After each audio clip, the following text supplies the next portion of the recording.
54 কর্তৃক কদমতলা বিধানসভা কেন্দ্রে সিপিআইএম দলের এক যোগদান সভা অনুষ্ঠিত হয়। 13 অক্টোবর সোমবার বিকেল আনুমানিক 5টা নাগাদ এমনই দৃশ্য পরিলক্ষিত হয় উত্তর ত্রিপুরা জেলার 54 কর্তৃক কদমতলা বিধানসভা কেন্দ্রের অন্তর্গত কালাগাঙ্গের পাড়ের 7 নং ওয়ার্ড এলাকায়।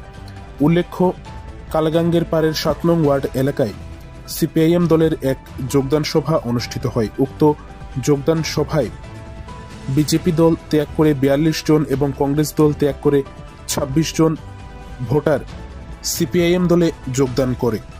এতে উপস্থিত ছিলেন সিপিআইএম ত্রিপুরা রাজ্য সম্পাদক মণ্ডলীর সদস্য তথা 56 ধর্মনগর বিধানসভা কেন্দ্রের প্রাক্তন বাম বিধায়ক কমরেড অমিতাভ দত্ত, সিআইটিইউ ধর্মনগর মহকুমা কমিটির সম্পাদক কমরেড জহরুল হক সহ সিপিআইএম দলের একাধিক নেতৃত্বগণ।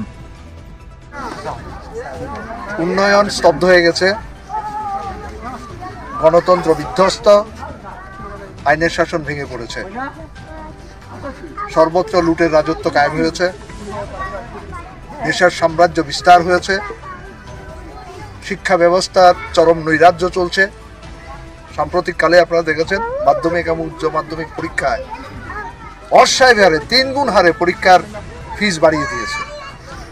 বেকারদের হাতে কাজ নেই,